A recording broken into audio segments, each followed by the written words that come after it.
Internet. Eric here.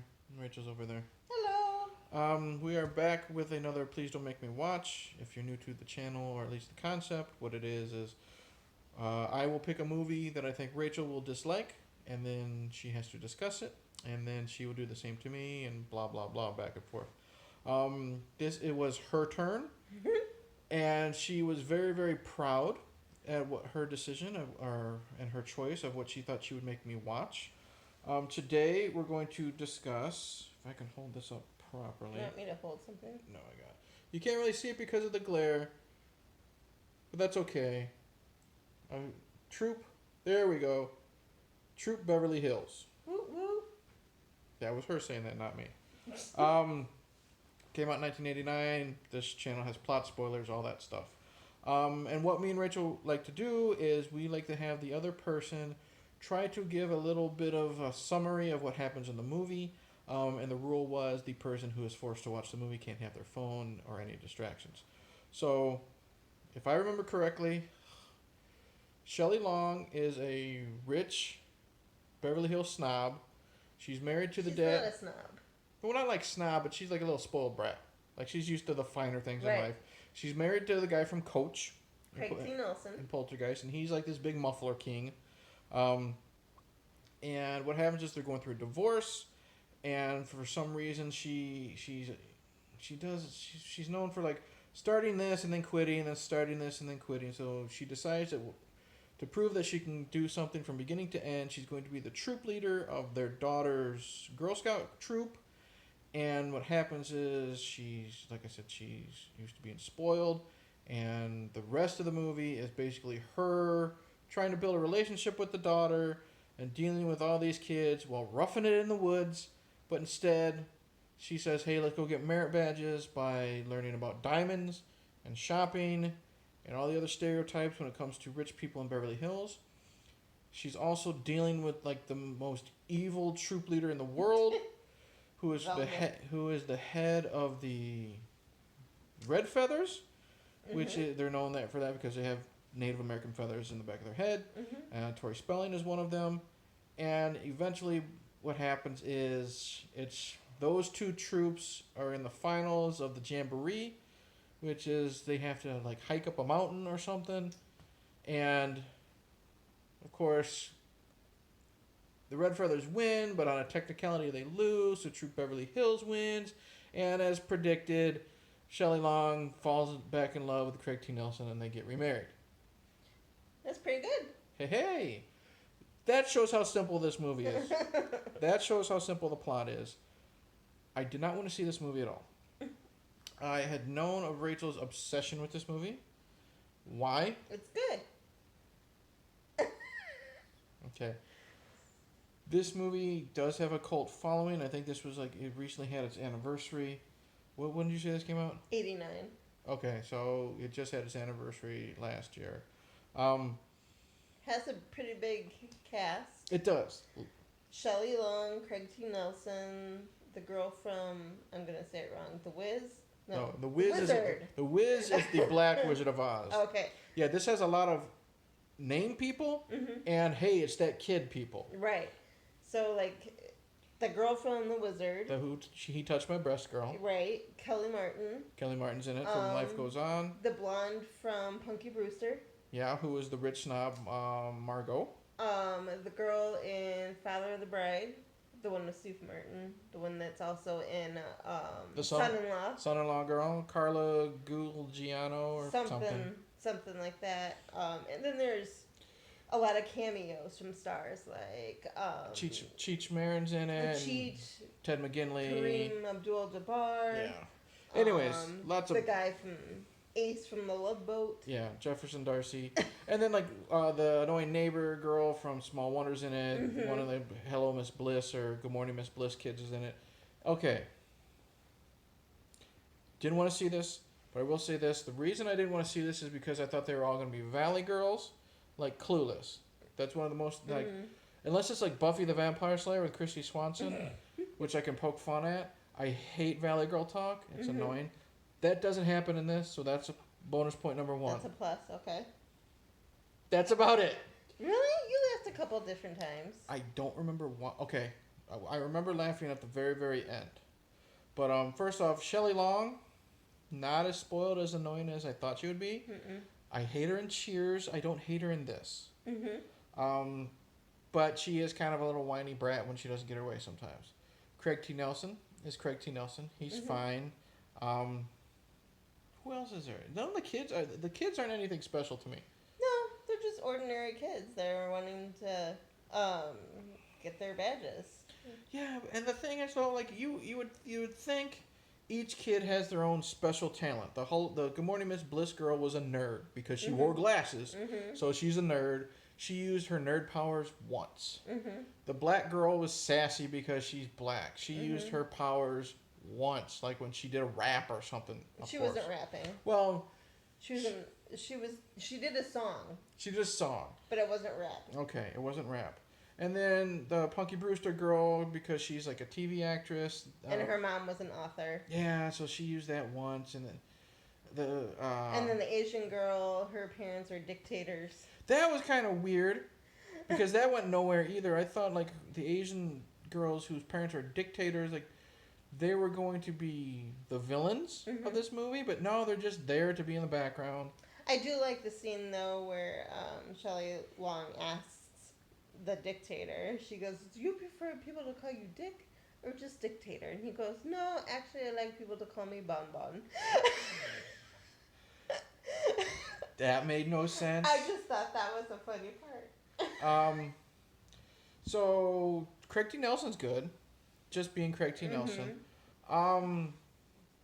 The Beverly Hills stuff was lame as I thought, because they can't, obviously Shelley Long can't do the roughing it stuff, so they get diamond badges or some shit like that. The Small Wonder Girl, she's a shyster, so she haggles with a guy. Or she's an appraiser. Okay.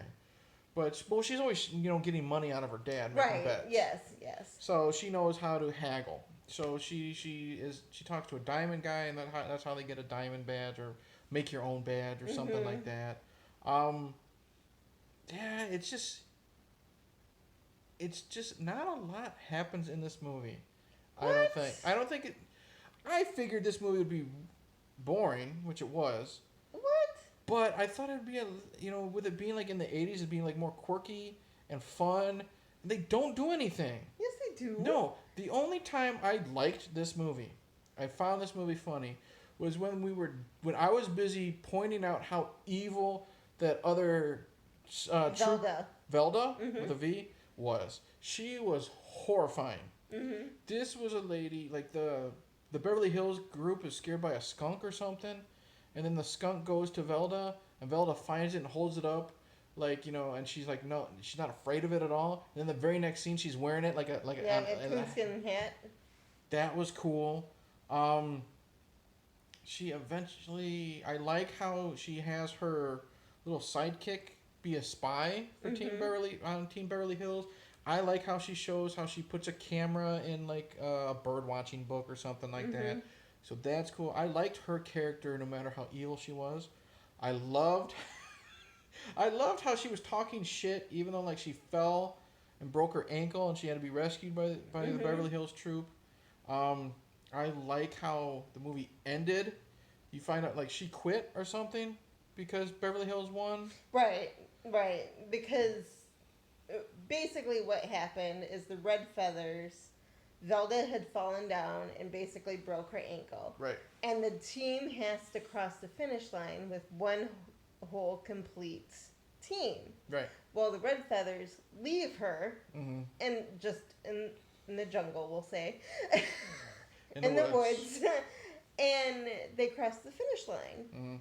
Well, everybody's like, "Oh, wait, yeah, you got here first. But where's your leader?" And they're like, "Oh, I don't know. We just left her." And they were like, "Well, wait. The rules clearly state one whole team has to cross the finish line." So they stole the trophy and run off. That was pretty. I didn't expect that to happen. That the team actually stole the trophy and ran off and didn't give a shit. Right. Because I figured, Velder's there. Right, but I figured like the scoutmaster that was holding the trophy would be like, no, and not let them have it. And then of course what happens is after Velda quits because she's pissed off that Team Beverly Hills won or whatever, you have... She goes on a rant. She goes on a rant, which is hilarious, and then Beverly Hills does their thing, and they have the credits, or it's like maybe right before the credits, you see that Velda is now working at a supermarket, which was very funny. Which throughout the whole movie, she kept telling her sidekick, the one that she sent to spy on Beverly Hills, that if she doesn't do these, she's just going to wind up at Kmart selling cookies and blue light special, blah, blah, blah, blah, blah. And she did this like 3 or 4 different times throughout the movie. And then at the very end, after the credits, you see her selling cookies at Kmart. Okay. And announcing the... I didn't hear any of that because I was over in the chair falling asleep. Yes, he was falling asleep, so I don't know how accurate he was paying attention I did have to wake him up a few times. She was a movie Nazi. And I threatened to rewind it a few times, and he was calling me names. Nah. I was a Nazi. I said you were a movie Nazi. Because I was tired. Because he was falling asleep. I was tired, and the movie was really boring. No. The movie was so boring, our 8-year-old daughter left the room many times because she did not want to watch it. No, she had to go to bed. She didn't have to go to bed when we watched it earlier. She didn't want to watch it with us. There you go. As our daughter Girl never Scout likes to watch movies with us. But she usually sits down and watches the whole thing. By the time we're done, yeah, it was cute. Yeah, it was fun. She didn't give a shit about Troop Beverly Hills. But that's okay. Just like Teenage Mutant Ninja Turtles 3, she didn't care about either. Exactly. So this is like Teenage Mutant Ninja Turtles 3. Anyways, the end part with Velda was funny. Is this movie garbage? Honestly, I thought the one part that I thought you would hate the most was the part where they were singing the Cookie Time song. The Cookie Time song was stupid because they were doing their little dance. I did think you would find it funny during that whole sequence that some of the girls decided to sell cookies at a weight loss place at a gym. All right, I totally forgot about that part. That part was funny because they're selling cookies outside of a gym, and of course all the fat people have to come and get it. It was still funny. Okay, I'll give it points for that. Is this movie garbage? No. It has its place. It's a typical cheesy, goofy, family, late 80s movie. I could see why it has a following. I could see why girls Rachel's age would enjoy it because they watched it when they were kids and they still enjoy it. Maybe for nostalgia. I think Rachel likes it more than that, and that's fine. Me? I know lots of people that like it. Sure, a majority of them are all girls. That's fine. That's fine. There's nothing wrong with that. I'm sure there's some guys out there that like Troop Beverly Hills. Is it the worst film I've ever seen? No. No, God, no. Is it worse than any of the others I made you watch? I'm going to get into that. Is it the worst movie I've ever seen? No. Did I want to kill myself? No. Was it dumb? Yes. Did I like this movie? No. But, here it is. So far, I said the worst movie Rachel made me watch was Mr. Boogedy.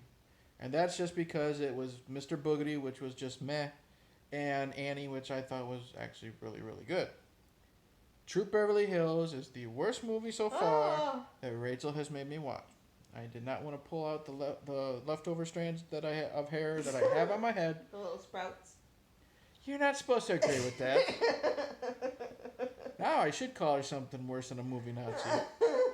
Yes, so far, this is the worst film that Rachel has made me watch. I did not enjoy it. There was a couple chuckles. This movie was very long, too. Or at least it felt like it. It was like an hour and 45 minutes. They definitely could have cut like 15 to 20 minutes out of it. Well, compared to Mr. Boogedy, anything's long. Well, Mr. Boogedy's only like a half an hour long. Okay. And well, I will give this movie props. I did think her different weird dresses. Yeah. Like one I said she looked like she had a taco shell around her waist. Another one she got a big fucking bird on her shoulder. That's funny. Okay, it's goofy and stupid and funny.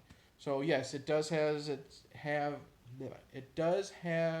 its quirky moments. Not enough happens.